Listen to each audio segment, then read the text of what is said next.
It is finally time for it, the most popular IDE on the market, installing and configuring the Back4App MCP on Visual Studio Code. Today, we're going to see two ways to install and configure the Back4App MCP in Visual Studio Code. And it doesn't really matter the way you choose, the very first step is to get an account key in the Back4App dashboard. So here I am at the Back4App dashboard, where you can go to this drop-down menu and click Account Key. And in here, you need to name your one, so I'm going to use vscode, click this plus sign, and copy the key value for later use. One of the easiest ways is to use npm to get the installer and then run the installer with the account key that we got. So here I am at Visual Studio, where I'm going to run npm space install space -g for a global install at Back4App /mcp-installer. Once I run this, I can now run the second command, which is mcp-installer space install space vscode, which is my IDE, space -- account -key space and the account key that we got from the Back4App dashboard. Please remember that all these commands are described in the description of this video. Now back to the command.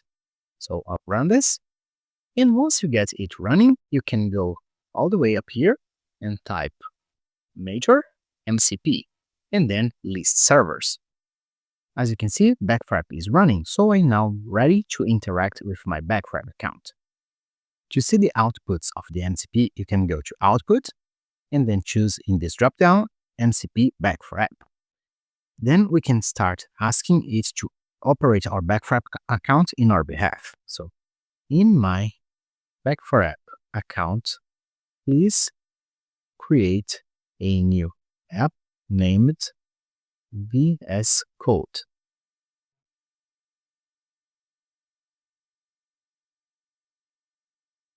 And now we can go check if the app was indeed created.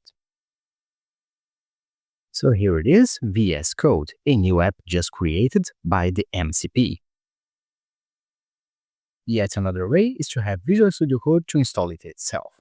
All you have to do is go to the very top, and in here type major MCP, and you'll find MCP add server. You choose the npm package, so click it, paste it in at Back4App /mcp-installer, hit enter, and click allow. It will ask for a name, so click enter, and I'll use this for my workspace settings. It will bring all the configuration file for me, and I need to change my account key for the one that I have from my Back4App account. Click Save, and we are ready to go. We can use the Back4App MCP to do all sorts of operations on our behalf in your Back4App account. So just to illustrate, in my Back4App account, in the vscode app, create a new class named car.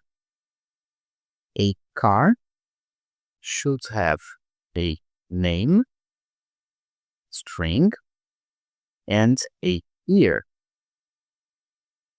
number.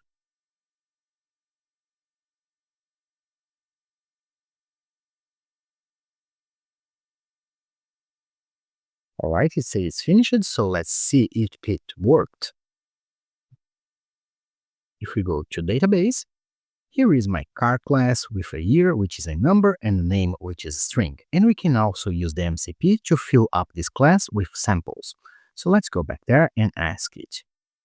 In that class, please create 10 sample cars.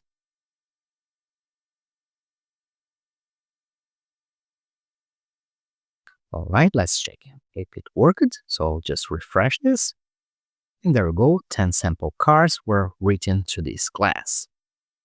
We can also use it to create a frontend to list those cars. In that app, please create a HTML file and host it, so it will list all cars in that class.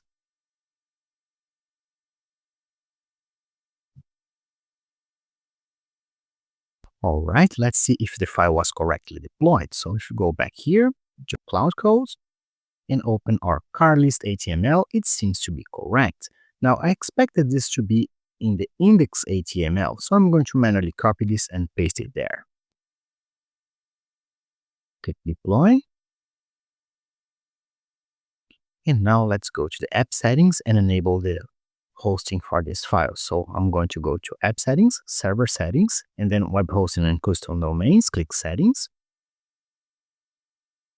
Activate the Back4App hosting, give it a name. So let's call this vscode01. Click save. And now let's open a new tab and see if that worked. And there you go. You have all the 10 cars listed. So there you go, 2 different ways to install and configure the Back4App MCP on your Visual Studio Code. So tell me, which one are you going to use?